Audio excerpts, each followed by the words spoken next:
First guest tonight is Travis Nevels. Travis, welcome to Dogman Encounters Radio. Thanks so much for coming. Hello, Vic. Thanks for having me. Oh, thanks for being here.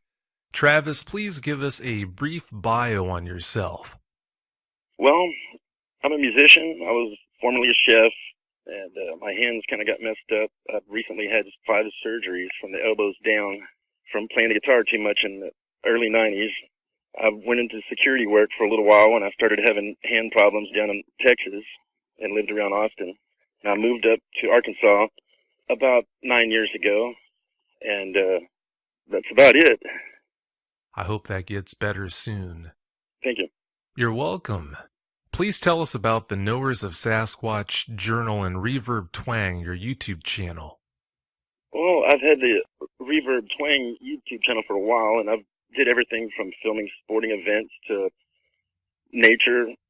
And then when we found the tracks and started doing research here, I had too much to really write in a journal, and I wanted to share it with the community, because a lot of people keep their Bigfoot journal to themselves and don't let everybody see it and stuff. So I really wanted a way to get all this information out there to share with other people.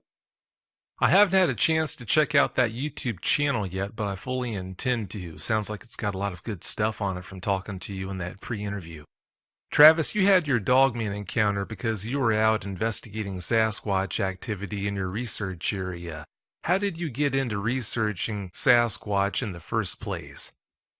Well, I've always liked to go and look at tracks, and there's a lot of bear and coyotes and all kind of other animals up here, and I've been looking at tracks since I was a kid and going in the woods. And I met a friend of mine through the internet that made Indian flutes and stuff, so I was going to buy a couple of flutes from him. He came to my house on the 4th of July, 2013, and when I was talking to him about a documentary that I was working on coyotes, he seemed to take an interest in it. So I asked him if he wanted to go walk down this trail and look for some tracks, and he said sure. So we hiked down this trail about 30 minutes, 45 minutes, looking at tracks. We've seen bear tracks, we've seen coyote tracks, and then he says, look at this one. And I walk over there, and there's a perfect human-looking 16-inch track. It took me 5 or 10 seconds only to rationalize everything in my mind that it could possibly be, and then the first thing I said was, Bigfoot's real? I couldn't believe it. We kept looking around. There was a lot of bear tracks, and there was a lot of poop around, so it looked like the bears were there before the Bigfoots were there, because we found some more on top of the bear tracks that were about, 12 or 13 inches, a couple different sizes. And then we found one big 18-inch track. That's what started it all. You admitted to me that you used to make fun of people who believed in Bigfoot. What do you have to say about that now? Well, I would like to apologize to everyone for sure. I used to watch that Bigfoot shows and stuff, and I would laugh at them whenever a stick would break in the woods and everything. And, now I won't even go in the woods at night. I won't go by myself, and I definitely won't go without a gun. Well, those all sound like good practices to me. Do you have some kind of ultimate goal you're working towards with all this? Well, as far as the research and stuff, I don't have a background in any kind of science. I'm just looking for answers myself, and I keep finding more questions.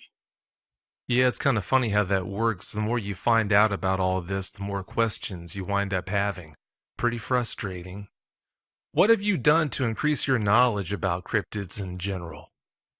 Besides the in-the-field research, just reading every possible thing I could, and when I found the Bigfoot tracks, I was like, what other kind of cryptids are out there? Please tell us about all the prints you found over the years. From talking to you, sounds like you found quite a few of them. Well, the first day when we found those tracks on the 4th of July trackway, within the next day, I drew a picture of the tracks that we saw. Since then, I've went back and got castings of everything that I drew. The main reason I did all that is just to prove to myself that I'm not crazy, and to have evidence myself that I can look at. That way, 20 years down the road, I'm not going to try to lie to myself and tell myself what I saw was bear tracks or something different. From what I understand, unless conditions are just right, it's really hard to get a good cast. That's true. I've probably seen 40 tracks that were uncastable, and it's hard to find a good one in the right conditions, especially here because of the creeks are all rock. Yeah, that's not a good situation for casting. One day while you were looking for Sasquatch prints, you stumbled upon a print that clearly hadn't been made by a Sasquatch. Please tell us about that. Well, I took video of it, and I didn't know what it was. I knew it wasn't any animal I recognized, and I knew it wasn't a Sasquatch. And it took me probably listening to 30 or 40 of your episodes before I actually went online and looked up Dogman tracks. And when I saw the ones in the snow that was associated with the Dogman, my heart skipped a beat because it looked just like the video I had titled Unknown Track. Yeah, I know the print you're talking about. It's a print that Jody Cook took, from what I understand. I'm going to post a picture of it in the YouTube version of this show. Over the years, how many Dogman prints have you seen? Probably about 6 or 7 that I would associate with Dogman. Were those all found in your research area behind your house? Yes, sir. Between you and Jeff, who's the most likely to panic and bolt if you stumble upon a big creepy Dogman in the field? That's really hard to say. He's a little shaken up more than me, I think, but he would probably be able to draw his gun and unload into it quicker if it was coming at us. You know, it's one of those things. You can have this idea in your head of how you would respond if you did run into a Dogman while you're out there, but I guess you never would really know unless you were faced with that situation. Moving on, I alluded to that research area behind your home. From what you've said, that seems to be your primary area of focus when it comes to research. Please tell us about that area back there. Well, Rock Creek runs from Logan County on the Arkansas side to LaFord County on the Oklahoma side, where Honubby is, the siege at Honubby and all that came through there. So it's like our Bigfoot Highway. I'm pretty sure they use Rock Creek from my research to go back and forth across the valley in Rock Canyon. Is it really hilly territory or fairly flat? What's the layout like back there? Well, there's trails going through the valley and the Rock Creek itself, but whenever you're off the trails, you can't get horses or dogs or anywhere in there. It would be impossible to try to capture or kill a Sasquatch in the area. Sounds like it's pretty tangled then from what you're saying. Tell us about the coyotes behind your home you habituated, and what was your reason for doing that in the first place? Well, I bought a camera and I love playing with it, and filming different stuff. And I happened to stumble across, in 2011, a mother raising 5 cubs in the field behind my house. So I started going back there morning and evening, twice a day, setting up the camera. And I would just sit back there and do my yoga stretches and a little Tai Chi and stuff and watch the coyotes and film them. And I've got hours of footage. And they got used to seeing me there. The mother was still always had her eyes on me, watching me, but they didn't run off. And I was going back there probably twice a day for 4 or 5 months. Have there been any negative side effects that have come along with you habituating them? Have they been coming up too close to the house and causing any problems or anything like that? No, the biggest problem I thought of was that they were getting too used to seeing humans and it might endanger them. We raise goats and sheep and stuff, and we've probably lost 12 or so. We've only lost 1 this year, and that's the first one we've lost in like 5 or 6 years since we put up woven wire around the whole place, and we got some bells for the goats, and we keep them locked up at night with light close by. So the one baby that we lost this year was the first one in about 5 years. So we try to take precautions as far as that. With all the predators you've got roaming around that area, Dogman included, those are probably pretty wise precautions to take. All right, Travis, please tell us about this encounter you had. Give us every last detail that comes to mind. Okay, like I said, a couple of months ago, I had surgeries on both hands, 2 on the elbows and 3 on the hands. And for a week, I had to eat like a dog, no pun intended. I did a lot of walking since I can't really do much else. I've been walking to the back and walking about a mile and a quarter or so every day, every single day. So I thought, well, me and my buddy's been going up to the mountains for a couple of years now, doing this research and stuff, and he's never been to the caves. So I felt like with all this walking I've been doing, I'm kind of getting my body in shape. So I invited him to go to the caves, and we didn't really go to look for tracks or anything. I thought we might see something because we usually always see something, you know, either ambush structures or footprints or, you know, something out of the ordinary. So we decided to go to the caves, and I didn't bring any research equipment, any casting material or anything, even though I've got some of that cached in the woods in a couple spots, so I don't have to carry it around. That stuff is very heavy, so, you know, it's hard to carry around an extra 10 pounds in your backpack when you're moving around in this terrain because it's really, really gruesome. So we take off before daylight. We see some big hog tracks, like 4 inches long, big, nice hog tracks, coyote tracks, bear tracks. We find some Bigfoot tracks. Go to the caves. Since we got guns with us and I got a friend with me, I usually don't do any of the calls and stuff or tree knocking, but I felt a little brave. So I did one big, long Bigfoot howl. Within 30 seconds, I got a tree knock from the valley. So then I'm ready to go. I'm like, okay, that's it. Let's go. So we head down from the caves and get back down to the trail. And whenever we hit the trail, the whole valley, deeper than we've been, you know, not the direction we came from, but the other direction, just lit up. There was coyotes, there was Bigfoots, and then there was other howls that I couldn't recognize. I heard a dog bark before I did my howl, which is pretty unusual up there. I know there's a few wild dogs up there. After the howls, I tried to record it on my camera, but my camera is really not good at audio. I didn't really get much. So we started heading back. We hear some yips here and there, which could be coyotes. And then something was trailing behind us. Well, I didn't mention the handprint. Before we got to the caves, there was a handprint in the sand, and the fingers in that were about 8 inches long. Yeah. And after we crossed the creek where the handprint was, we hear something trailing behind us.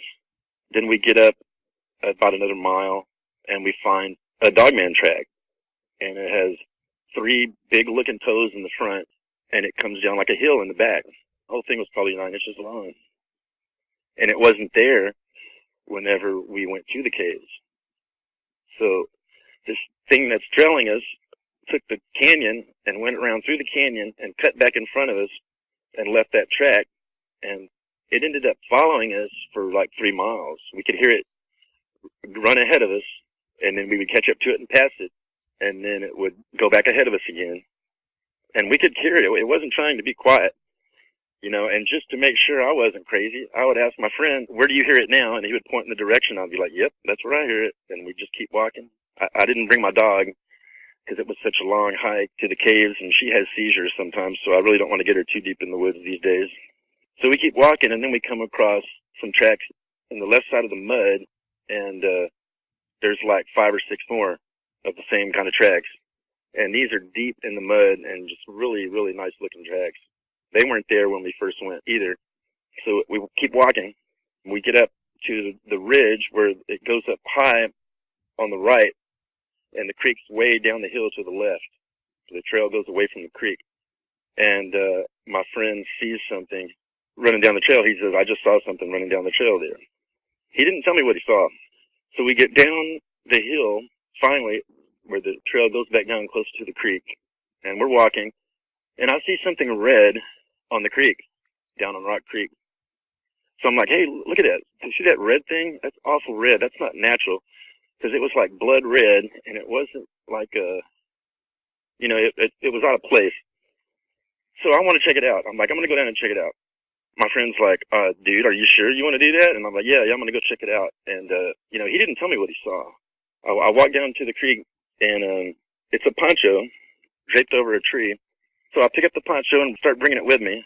And I'm walking back up, and he's already like halfway to the creek, a little farther down, watching my back, of course. And I hear, the first thing I said was, dude, get my back, get my back. I was waiting for the gunfire because this thing sounded like it was 30 yards away from me. And it threw its voice towards me. You know, it was growling at me. It growled at me. It growled at me. and I was waiting for the gunshot or waiting for this thing to grab me, and it didn't happen. We got back to the trail, and he still didn't tell me what he saw until we got back home.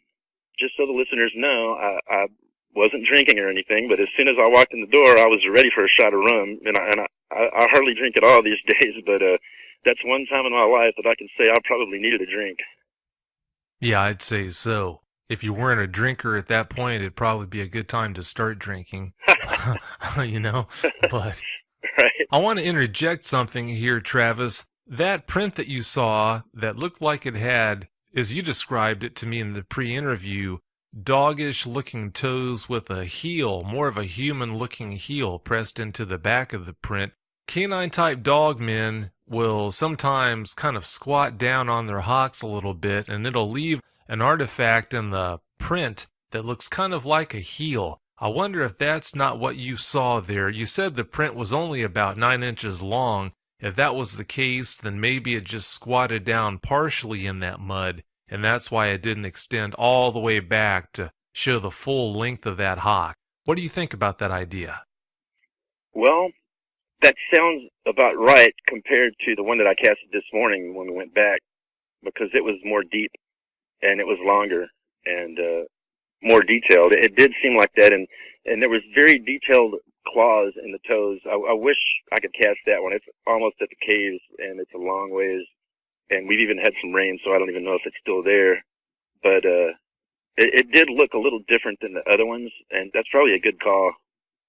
Yeah, 'cause canine type dog men, they don't have prints that look like a type 3's print at all, so that's the only thing that I could think of. That's the only thing that comes to mind that could possibly explain what you were seeing that day. One thing that does bother me is the fact that Jeff apparently did see more than he initially let on. You told me after the fact that he got a pretty good view of that dog man that was down below you. How did he describe the appearance of that dog man? Well, there's a trail down there that Jeff didn't know about. You know, I just told him that there's a trail down there.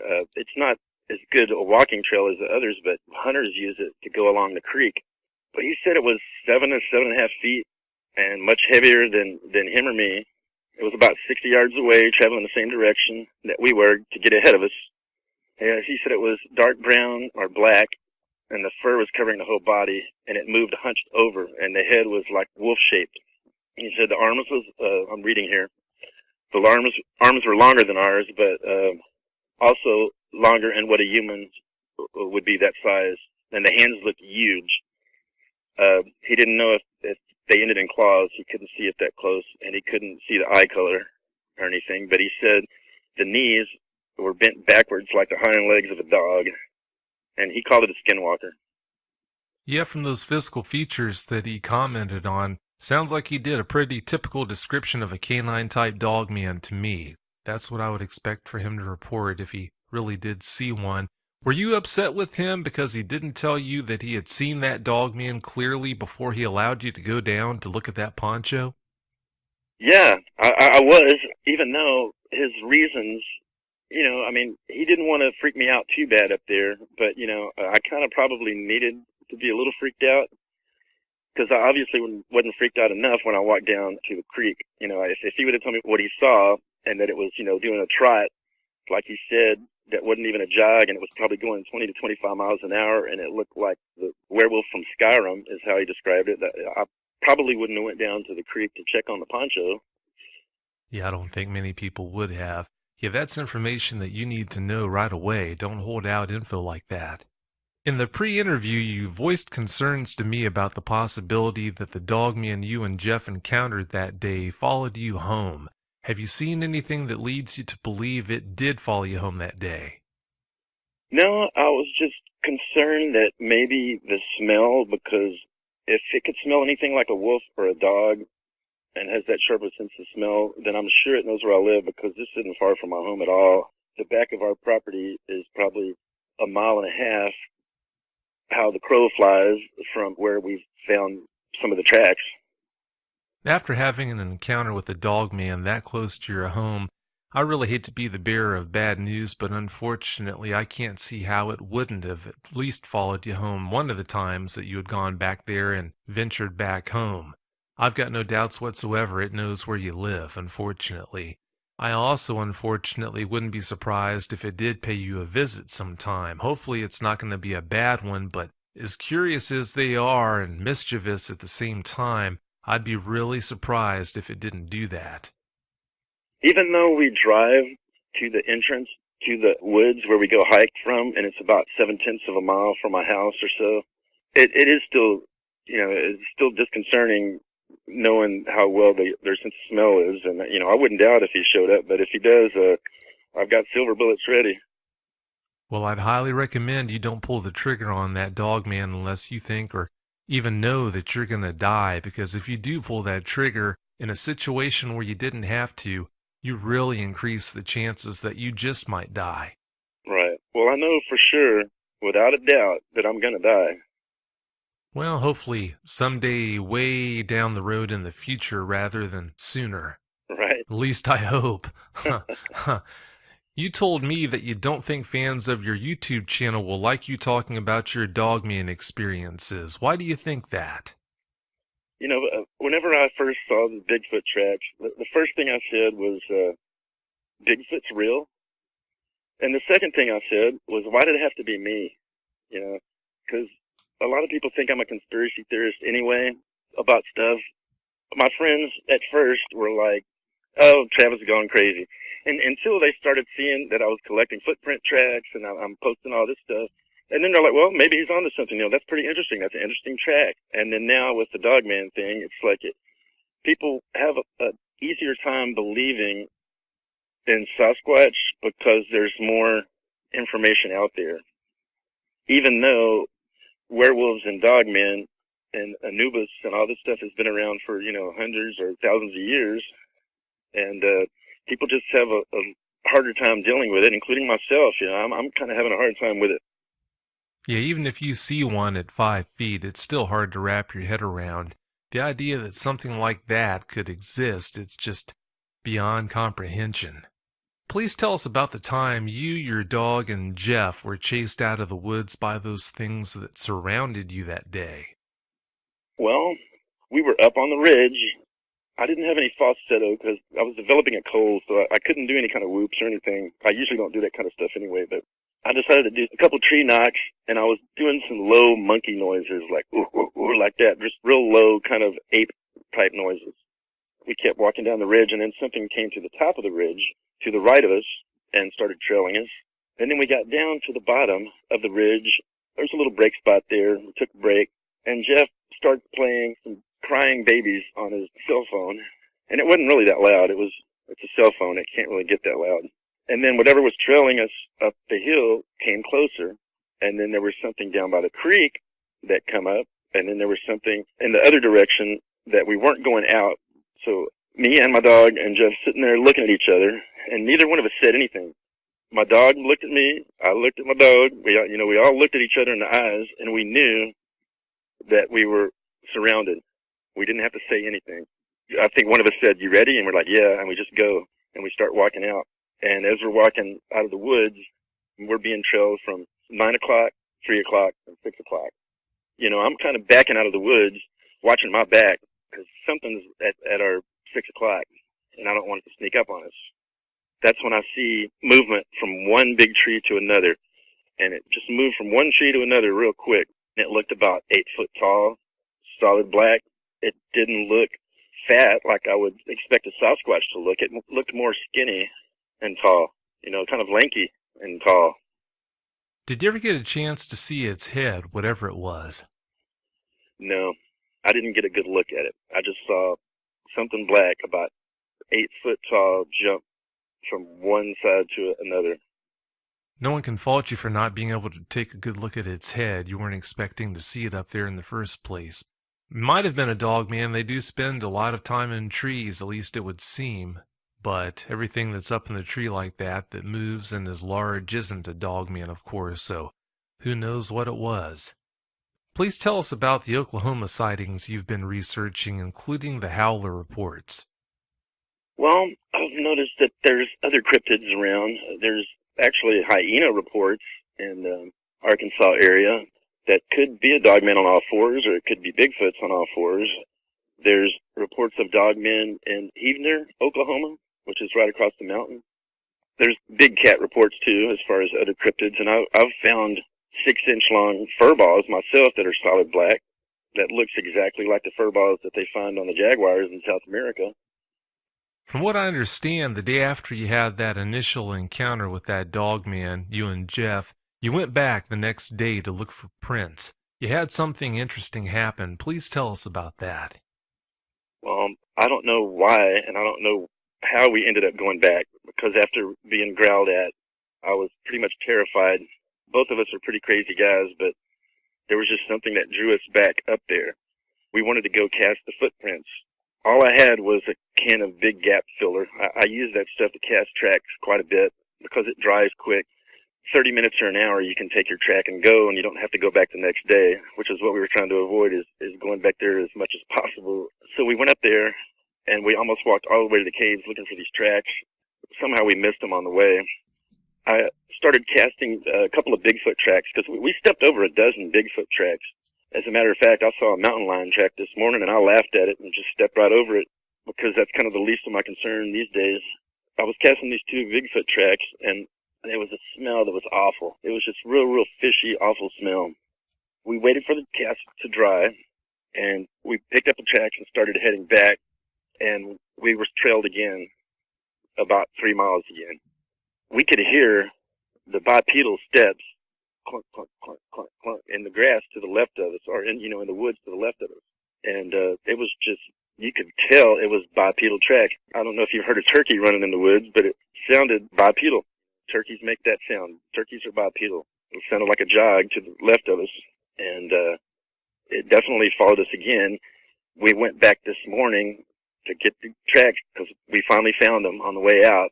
So we went back to cast the dogman track, or one of them at least. It took a gallon of water and 1 whole box of plaster of Paris to get 1 dogman track.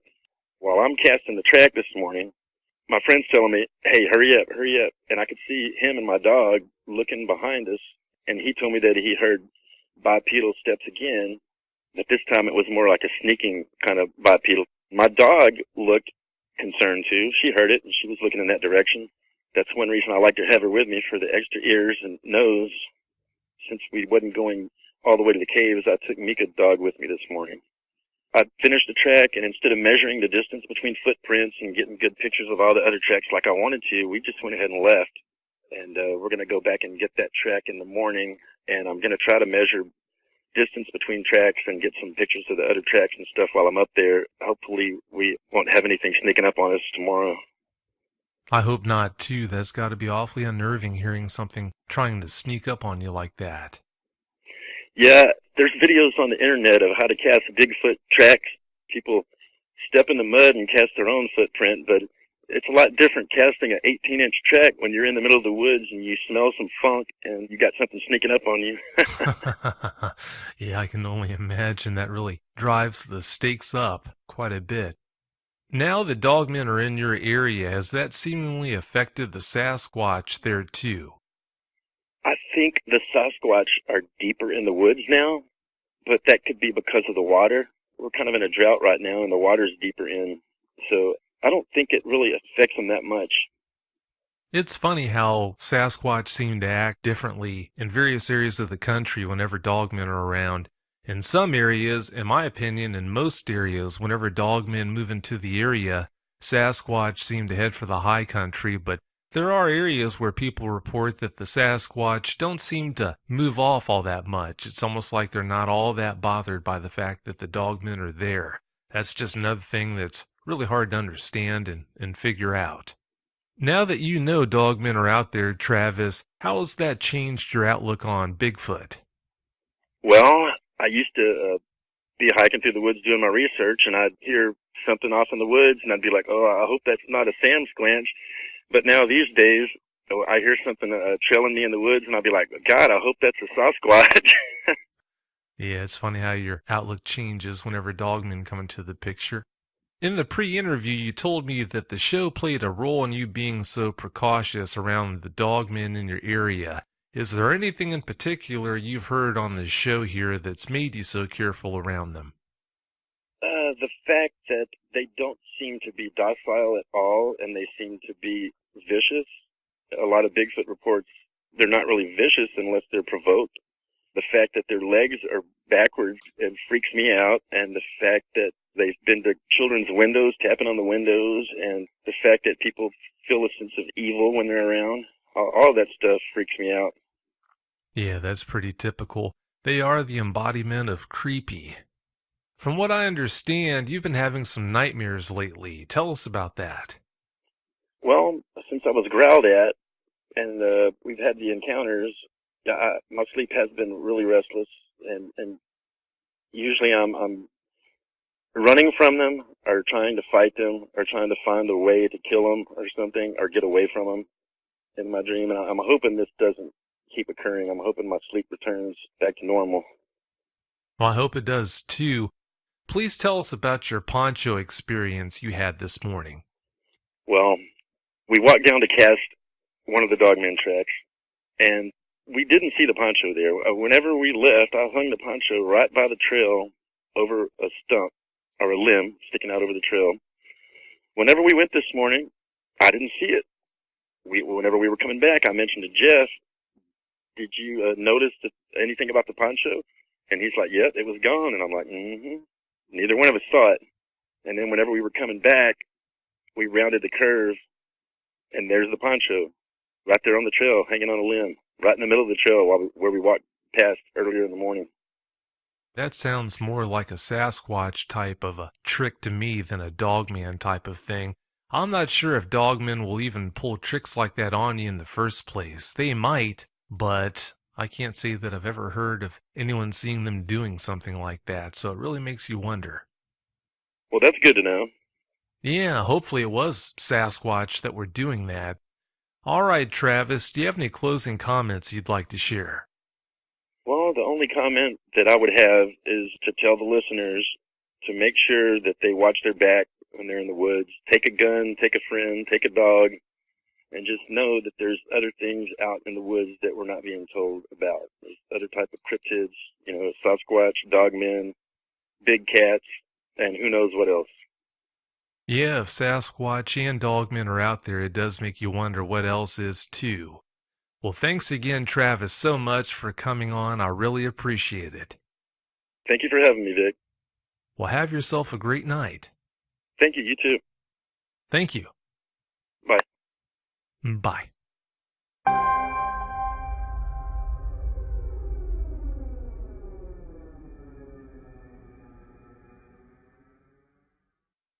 Our second guest tonight wishes to remain anonymous.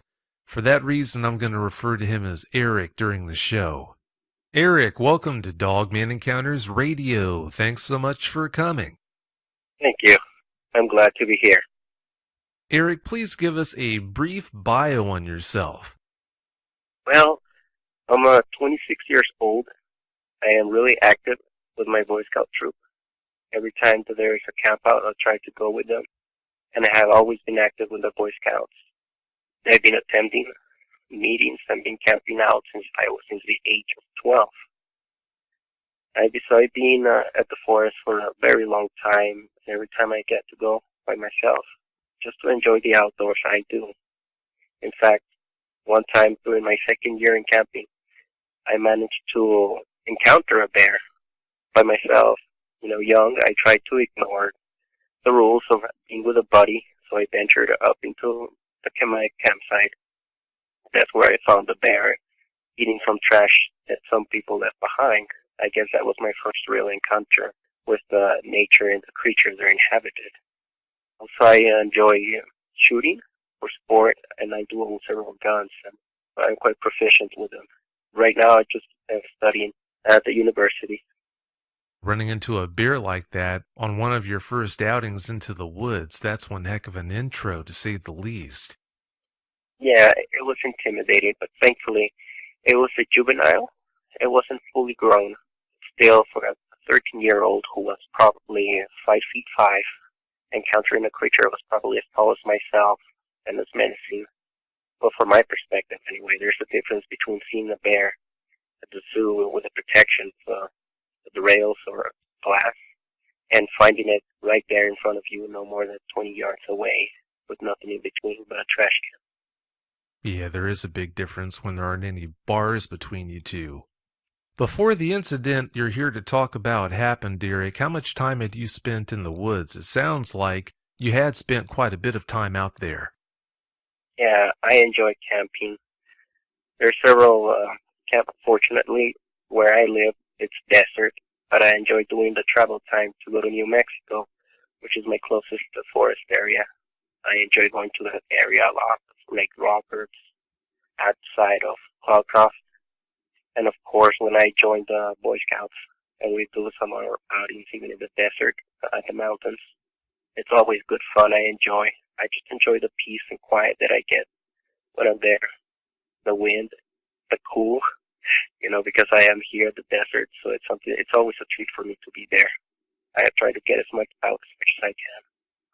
You know, it's easy to think of New Mexico, if you haven't been there, as a barren place that wouldn't have all that much to offer as far as scenery, but that couldn't be further from the truth. It's really got a lot to offer.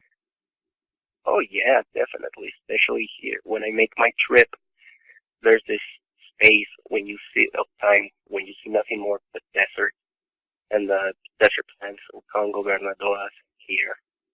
And then once you go through a tunnel and you go out on the other end, it transforms. You start seeing pine trees, the temperature goes down. It's an incredible transformation. It took me by surprise the first time I went there. Oh, I'll bet it did. That's one of the great things about being out west. You can see things and do things that when you're out east, it's just so hard to find, if not impossible to find. Without telling us what happened, Derek, please tell us why you were at the location where your incident happened. We always plan a Boy Scout trip, a week-long camp for the boys to get their merit badges, have fun, give them time to be away from home and experience the outdoors. Sometimes we choose different camps, or we sometimes go to the same place for a couple of years or more. This time we decided to go there because they had the merit badges that the boys needed to complete, and we thought it was going to be a great idea for them to be there, enjoy the forest and everything else. So we planned the trip, and we met Sunday about, I'd say, 1. And we made sure that the boys had everything packed, that they didn't forget anything, and make sure they were on their Class A's. That's a Boy Scout uniform before we arrived at the camp. The drive took us around 3.5 hours. And as I said before, it's great to see the desert and then going into the forest. During that time, I actually drove 3 of the kids with me in the car. And during that time, I started telling them, it's going to be fun. The forest is going to be okay, especially since we have a scout who barely turned 12 and just joined our troop. Thankfully, he had an older brother coming with him, so that made the transition a lot better. Your incident happened at a place called Potato Canyon, New Mexico. Please tell us about Potato Canyon. What's the layout like there? Well, it's a beautiful place. As the title indicates, it's a little canyon in there. It's full of pine trees. There's tall grass.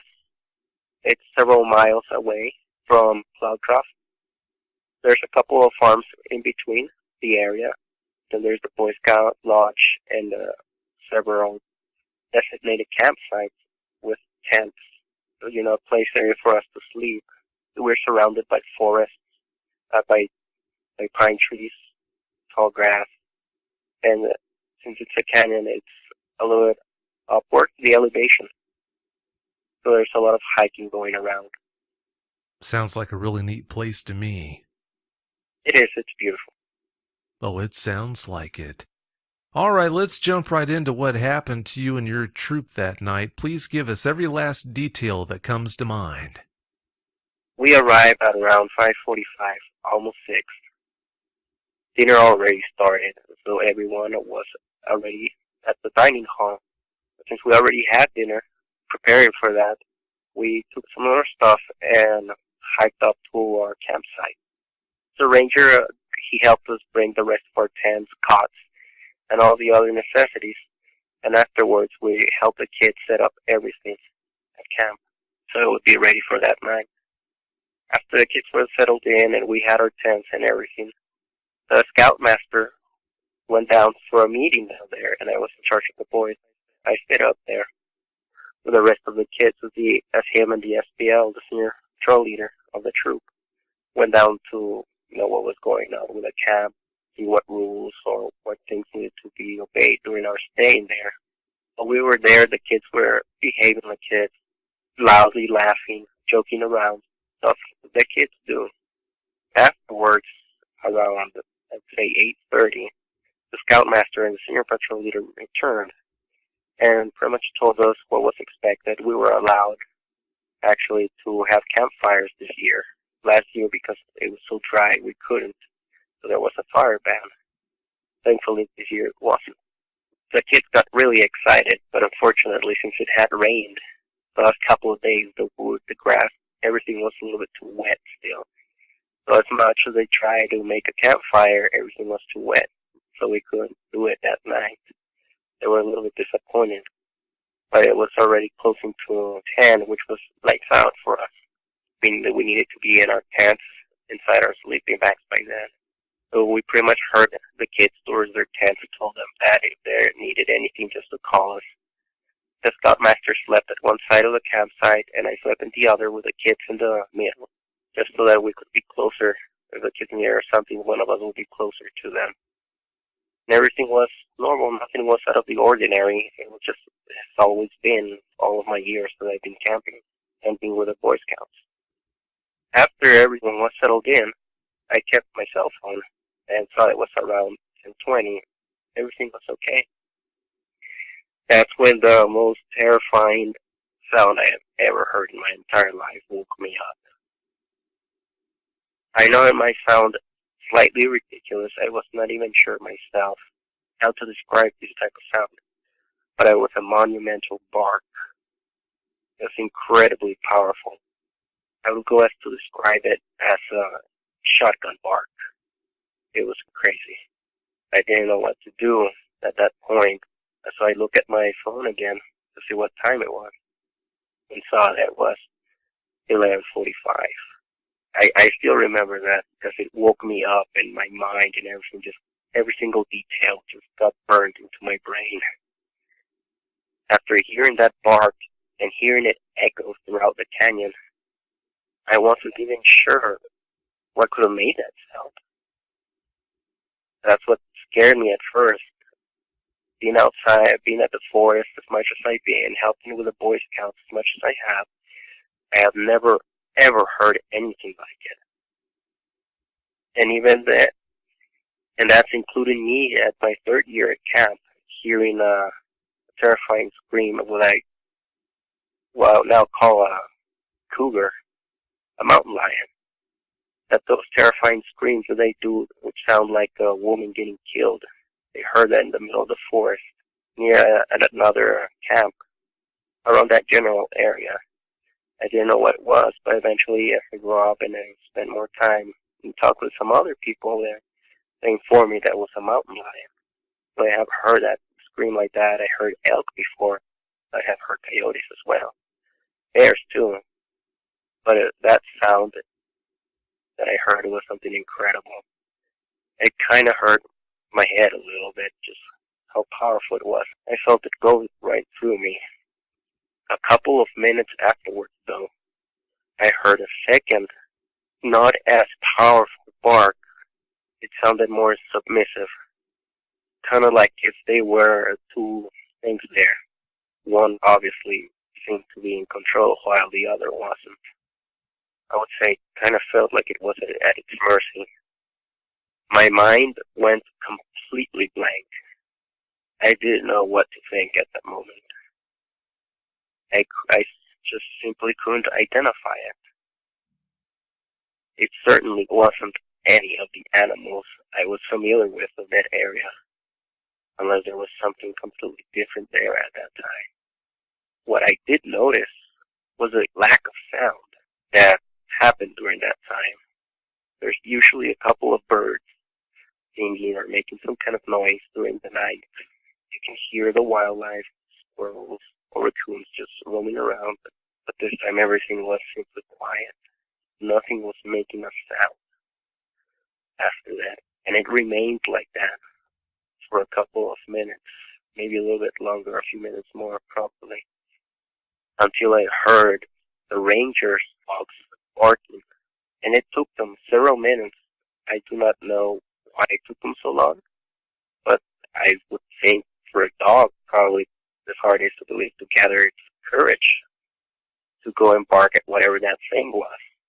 Not only did the ranger's dogs start barking at it, but I also heard the dogs from the horsemanship merit badge individual also barking at the sounds. So it was at that moment that I knew it wasn't a dog. We're talking, I would estimate, at least 7 to 8 dogs in total from both sides, barking at whatever this was. I could tell that bark I heard didn't come from a normal dog. But I have to admit that the first thing that came to mind when I heard it was a giant dog, something massive. That's all I could think. I couldn't think of any other creature in the forest that could make any sound like the giant dog. But I knew it sounded ridiculous, so I was completely confused. But after hearing those two barks at night, I was terrified out of my mind. I'd never been so uncomfortable and scared in the forest like that. And believe me, I stayed awake the whole night. Oh, I don't think anyone could blame you for staying awake after hearing something like that. Did you pack up the next day and head for home? No, we didn't.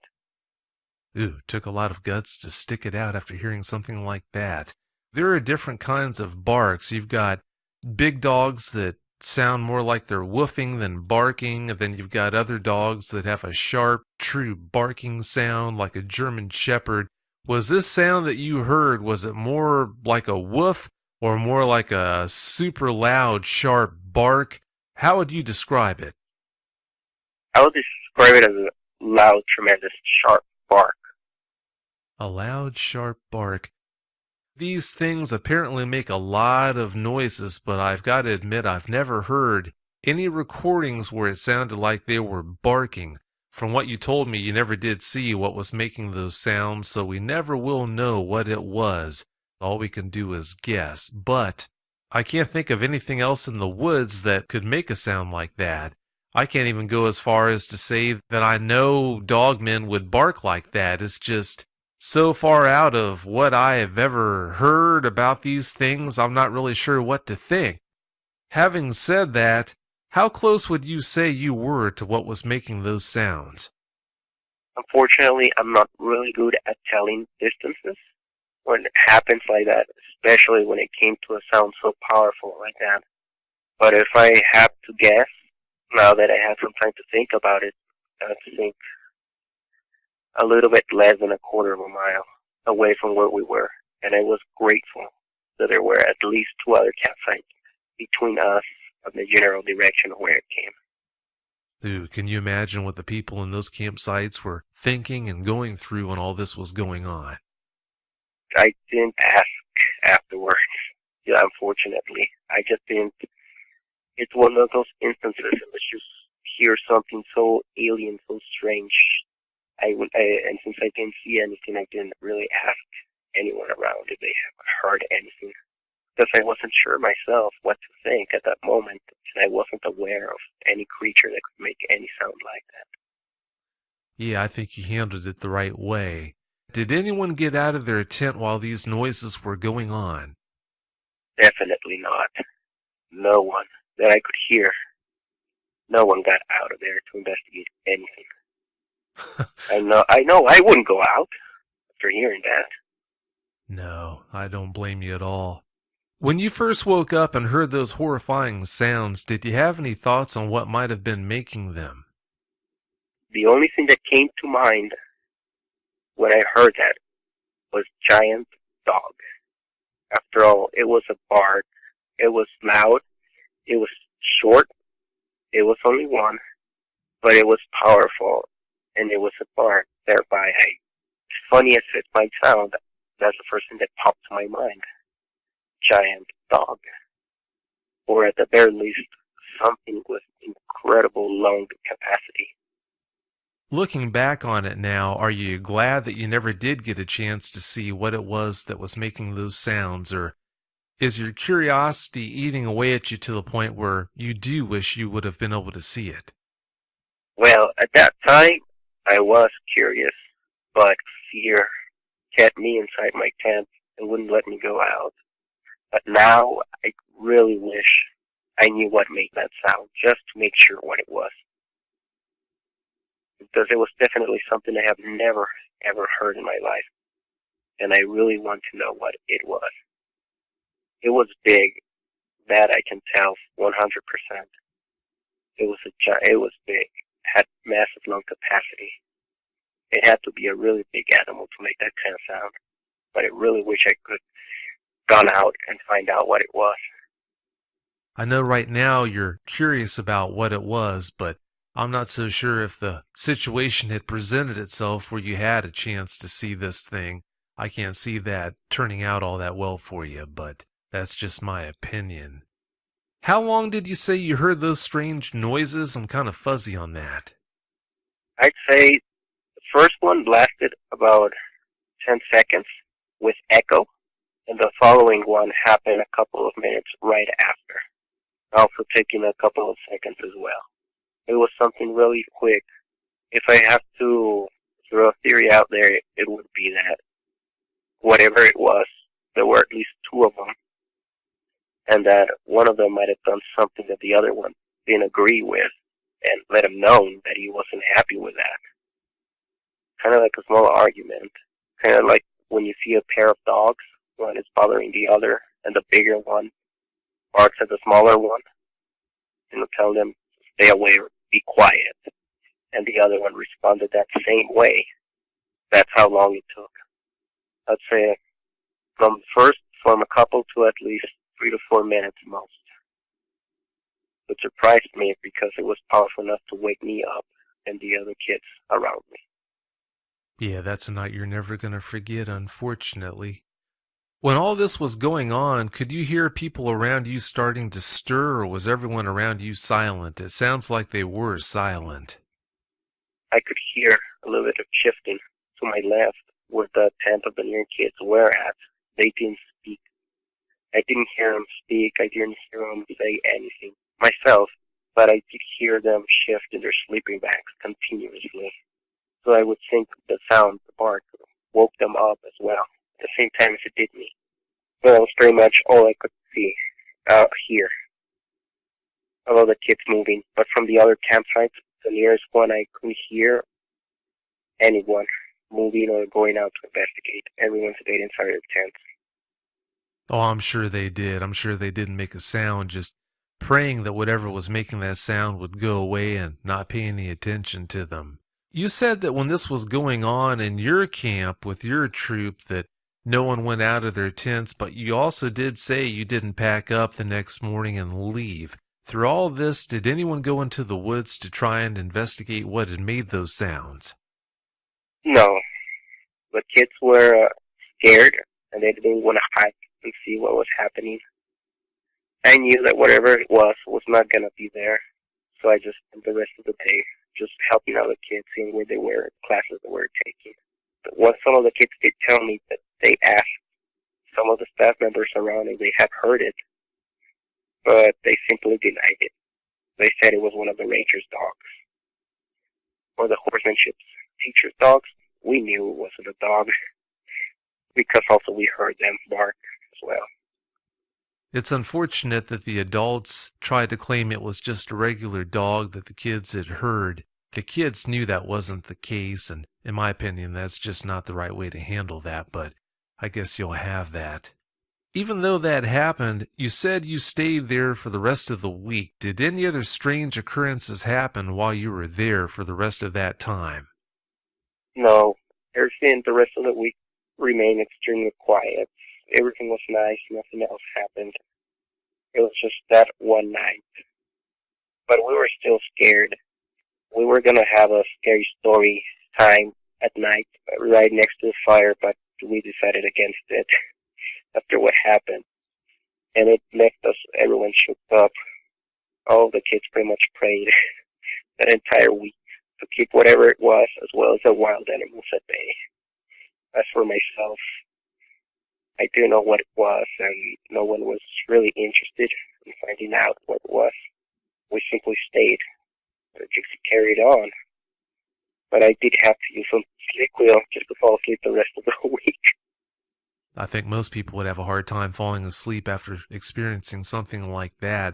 Now, a lot of the people who are listening to this are going to wonder why you didn't pack up and go home right then and there. Did you ever second guess your decision to stay? Since I didn't really know who to blame or what to blame, so that kind of sound, it was terrifying and it was scary, but it didn't really raise any alarms per se that would indicate us for leaving. And since the rest of the week was enjoyable, I didn't really think much about it, especially since we knew that the ranger was around. That's the reason why we didn't leave. Well, I'm glad that somehow, some way, you were all able to enjoy the rest of the time you spent there. Well, not thinking about it helps a lot. Yeah, that does help, but when you bed down and it's late at night and the forest comes alive, the fact that somehow you're still able to sleep and have a good time, that's kind of amazing right there. Was there pressure from other adults to pack up and go home after you heard those noises? No, there was no pressure at all. No one talked about it. No one said anything. No one commented about it. I thought it was a little bit odd, but I guess they would simply attribute it to something mysterious in the forest or the likes of it. They didn't really pay much attention to it. I've got to tell you, you and your guys don't scare easily. Now that you had that experience, do you see your troop going on future camping trips? Well, yes, we still do. We still think of planning camping trips and maybe even going back there. Most people, as you know, probably wouldn't be able to muster the courage to go back out there again, so you've all got brass. Well, it was probably just ignorance of what it was. Had we known for sure what it was, identify it, well, maybe that would have ended up differently. If whatever had made those sounds had come into your camp, for example, I don't think that your outlook on going on future camping trips would be the same. I think you'd swear it off, and I can't say I'd blame you if you did. Probably. When you do go on future camping trips, are you going to change the way you do anything while you're out there? Well, personally, I'm simply going to pay more attention to my surroundings.